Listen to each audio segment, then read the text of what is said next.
Let's get into it. Why is our educational system failing? Why is it failing us? Why is it failing our students? It's failing the parents. It's failing our own teachers that are working inside of the classroom. And this is something that is very personal to me because one thing, I grew up wanting to be a teacher and I taught inside the classroom for 14 years. I recently stepped away. I now have my daughters going in through now the educational system. And it's something I'm very passionate about. It's something that I want to make sure that not only for my own children, but for other children and our society as a whole, that we can have a strong educational system. And one thing that I am seeing and I'm not happy with, and I'm calling it a failing, because I'm not seeing that we are serving not only just our students, our teachers, our parents, our society the best with the educational framework that we currently have. And the best way that I can describe this, or actually before we get to this, and you can see like I'm very passionate. A lot of times when I have videos like this, I'll get an idea and I'll just kind of map up some points. But in this one, I was very, very passionate. I just started writing and everything was coming out of my brain as fast as I could even write. Recently, I was cooking a dinner for our family. And what happens is we have like decently sized kitchen, not a huge kitchen, but not a very, very small kitchen, but there is limited counter space. And so I'm usually cooking like one or two things at a time. And then my wife comes in and she's going to start doing some things. And then somebody else is coming in there moving stuff. And what happens? There's too many cooks in the kitchen, right? There's limited counter space. So what happens? Somebody's mess gets in somebody else's mess and that ruins that. And then they have to spend their time fixing or cleaning that up. People are bumping into each other, overdoing what one person did. Somebody's like grabs out the thing of milk, then the other person puts it back, right? And so what happens is it's not an efficient process. It's best to have a single cook, maybe some sous chefs in there to go ahead and understand what they need to do and game plan. And in my opinion, that's exactly what we have in our educational model at the moment. We have the federal education, we have the state Department of Education, then we have our school boards, we have a superintendent and all of the people that work under the superintendent. We have the principal, right? We have all the other administrators. Then we have the teachers. And then we have the parents and the students. All of these people have a stake in our educational process, right? And all of them are going to be making different decisions or want different things and have a valid interest in educating our students. But the problem is, from what I see, is that is too many cooks in the kitchen. There's too many people that are trying to make decisions that are reducing our ability to be able to make change or reducing our ability to be able to provide a quality education. Now, there's 2 points to this. One is this was very apparent to me and very vivid and obvious when we had COVID. There were so many things that needed to be changed quickly. You could say what we knew was COVID and shutting down, we had a little leeway.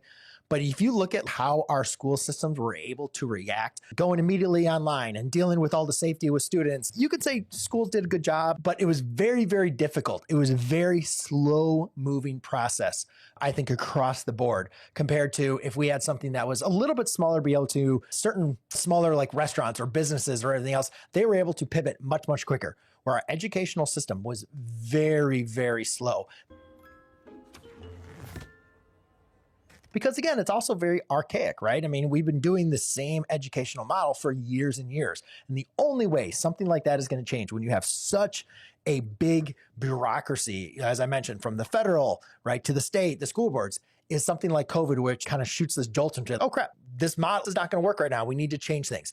But it was very difficult for that to change. But COVID was one thing that kind of came in and I think kind of shattered it a little bit, realizing that we need to be able to make changes much quicker. And it's very, very difficult when you have so many cooks in the kitchen. The other thing is there's the hierarchy, right? This is one of the frustrating things when I was a teacher is you can only do so much because you have to be able to follow what the principal does. And the principal can only do so much because the principal has to follow what the superintendent is saying. The superintendent is kind of hands are tied based on the school board. The school board hands are tied based on the state Department of Education.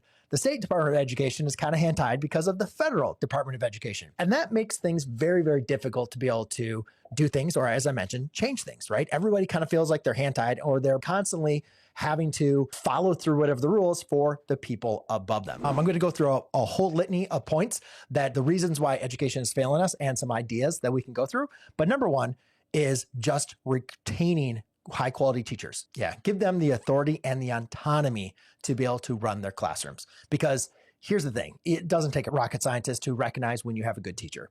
I know we have these like ways that we assess our teachers and we can knock them down and everything else. But if you are worth your grain of salt, if you're a normal human being, you know good teaching when you know good teaching. And those good teachers, we have to keep those good teachers. We have to be able to keep them. And then we keep on recruiting better ones. But if they're not happy with their job, if they feel like being a teacher is no longer for them, that's where we know we have a problem in the system. It's not because of the teachers. It's not because of the pay. We have a problem in our educational system. And the teachers are telling us that. It's showing us, and we need to fix it. So number one is retain teachers, give them the authority and the autonomy of their classroom. So number two is actually kind of goes in with my intro, which is the main focus on educational system is how is this going to be impacting our student journey, right? And I think one of the biggest problems that I see is that bureaucratic ladder that I talked about. Everything should evolve on how is this going to benefit our students? That's it. That's the number one question. Actually, not the number one question. That's the only question we need to focus on. How is this going to be benefiting our students? Because from what it happens is when we have this conglomerate of people, I don't want to like be bogged down in just bureaucratic stuff. Like we have this conglomerate of people that are making all these decisions on education. People are just justifying what they're doing, what their job, this new stuff that we have to do and everything else, just to basically justify the reason of their job, because there are way too many people, in my opinion, that are in this educational system making decisions and crisscrossing each and every one of us. We need to answer our question. Any decision that we're making, how is this benefiting our students? How is this helping the educational journey for them? I think it's a very, very important question that we need to ask, and any decision needs to kind of go through that filter. So number three, this one's kind of a weird one, but it's something I've been thinking about. And that one kind of goes through is removing restrictions on students. I think we need to understand, we need to adapt to the day and age. With the way technology is, with the AI is coming in and inflation is real and students need jobs and to make money. And I think we need to kind of get away from the way that education has always been and just say, oh, that's just the way it's going to be. I think we need to kind of look a little bit forward and say, all right, how can we best benefit our students, give them what they need, but not like require so much from them? Because I've had many, many students that just are sitting in the classroom. They're just forced to sit inside the classroom. So therefore they can get a graduation, they can get their degree, right? And a degree doesn't mean as it used to 40, 50 years ago. Same thing like with a college degree. It just doesn't mean as much. It means like, what can you do for me? That is the most important question. What can you do with your knowledge? What pieces of paper can you obtain? And again, I am totally for you staying and getting a college degree and education, high school diploma and everything like that. I think there's this little disconnect where schooling up to 18 years old or even in college or higher education is not for everybody. And we got away from that for, I think, the last 40 years of just pushing this pipeline of everybody needs to go to college and everybody needs to graduate high school and the data, how much more money you make and blah, blah, blah, blah, blah, right? But the problem is, I think not everybody learns at the same level and at the same time frame. Everybody's not ready, I think, to pursue a higher education, or they need a higher education to work in their family business or immediately go from college right after high school. So one of the problems with teaching, and especially with teachers, is the pressure, right? I said it previously, I wanted teachers to have more autonomy and authority inside of the classroom. Well, that's a problem. And I get that problem because what happens is when we put so much pressure on students for grades, right? Then you have dealing with parents and students. Hey, Miss B doesn't like me. She gave me a B because she doesn't like me or blah, blah, blah. And now I just lost a $20,000 scholarship. That's crazy, but it's totally true. I mean, it can be like if you're not getting a certain GPA and because this one teacher doesn't like you or this one teacher is a bad teacher, whatever may be the case, they can have a literal impact. And that's where I had students, they would drop my class if they got a B. And it was all the focus on. The only thing they cared about was getting a scholarship or getting to a certain school or anything. It was not about the learning. And that really kind of ruined, I wouldn't say ruined the relationship with the student, but it ruined my ability as a teacher to actually teach. And I don't know if I have a perfect solution for this, but this kind of goes into like 16 years old. It's like after 16 years old, if you want to challenge yourself and you want to be in this high demand courses where your GPA and grades are everything, then that's fine. Sign up for it. And whatever teachers sign up for those classes, it's game on. I think if we can try to remove some of that pressure from the high stakes from the teachers and from the education of everybody forcing them to go to college and get the best grades and everything else, because you can see grades have just been inflated. It's like where students used to, whatever grade point average was in the 80s,